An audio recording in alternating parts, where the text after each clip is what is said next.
अपने ऊपर से विश्वास खो बैठने की मन स्थिति को आत्महीनता कहते हैं। इसमें कोई मस्तिष्कीय विकृति नहीं होती, इसे कोई रोग भी नहीं कहा जा सकता। नमस्कार दोस्तों, आध्यात्मिक विचार में आपका स्वागत है। इसे कोई भी रोग नहीं कहा जा सकता।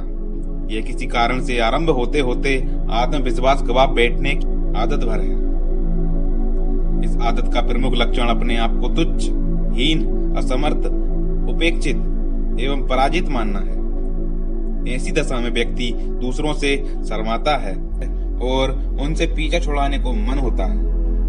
कहीं ऐसी जगह छिपने का मन करता है जहां दूसरे लोग देखे नहीं, देखें तो वार्तालाप न करें। उसे एक प्रकार का डर सा लगता है।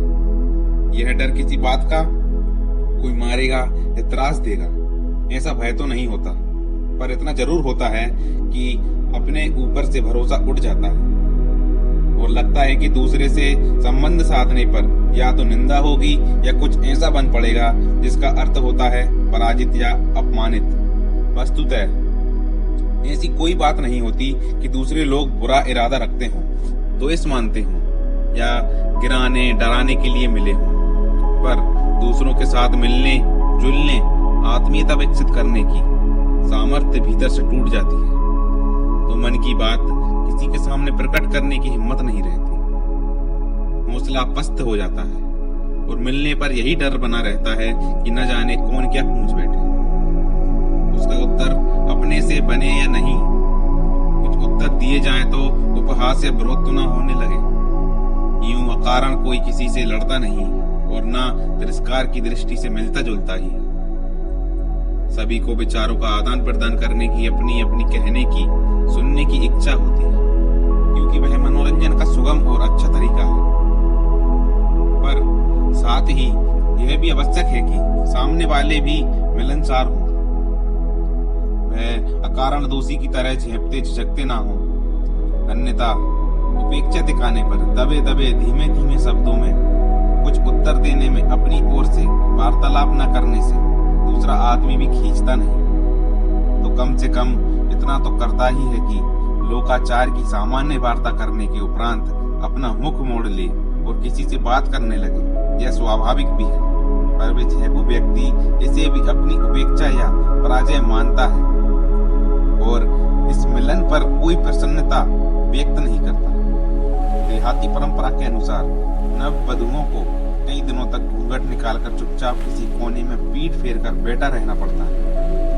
कुछ कहना हो तो इतने धीमे शब्दों में, अति संक्षेप में या इशारे से अपनी बात कहती हैं। पुरातन पंथी वृद्धाएं संकोचशीलता को सराहती भी हैं और ऊंचे कुल खानदान की बात कर उसे सराहती हैं। कई पुरुष भी ऐसे ही मन स्थिति के होते हैं, जिससे सर्वत्र अजनबी वातावरण ही दिखते हैं और परिचित भी अपरिचित जैसे लगते हैं और खुलकर वार्तालाप करते हुए उन्हें संकोच सताता है। अपनी व्यथा एवं समस्या तक मुंह खोलकर कह नहीं पाते, पर दूसरों का परामर्श या समाधान प्राप्त करने का तो प्रश्न ही नहीं उठता।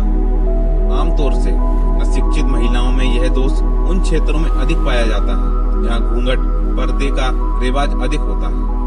वह घुटती रहती हैं पर अपनी कठिनाइयों को कह नहीं पाती। लगाए गए दोषारोपणों को निर्दोष होते हुए भी सुनती रहती हैं। उत्पीड़न शोषण भी सहती हैं, पर आंसू बहाने के और चुप रहने के अतिरिक्त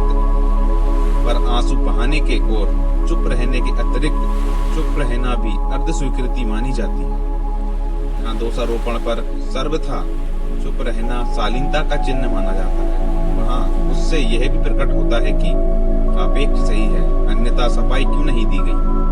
ऐसी महिलाओं पर गुंडे बदमाश भी घात लगाते हैं और छेड़खानी में भी नहीं चूकते, क्योंकि उन्हें यह भय नहीं रहता कि विरोध का सामना करना पड़ेगा। असहाय भेड़ बकरियों की तरह हर कोई उन्हें सताने को बैठा रहता है। ठीक यही बात पुरुषों के संबंध में भी है। कोई चापलूस उन्हें आध्यात्मिक, दार्शनिक, सज्जन, गंभीर आदि भी कह सकते हैं, पर असल में उन्हें मूर्ख, प्रतिभाहीन और अयोग्य भी समझा जाता है।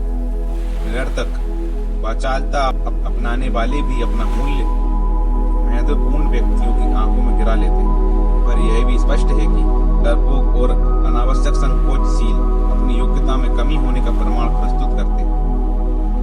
जहाँ जाते हैं वहीं घाटा उठाते हैं। असामाजिक गैर मिलनसार व्यक्तियों से कोई प्रसन्न नहीं रहता, उन पर दुराव या दोष लगता है और चाहते हुए भी कुछ परामर्श या सहयोग दे सकने की स्थिति तक नहीं पहुंच पाता।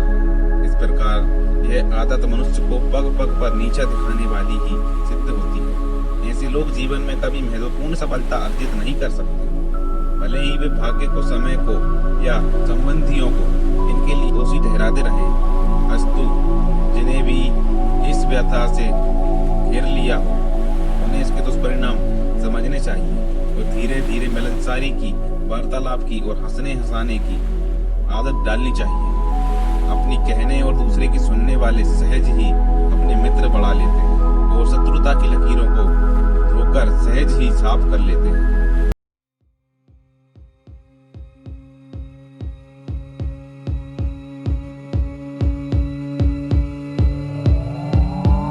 Come back.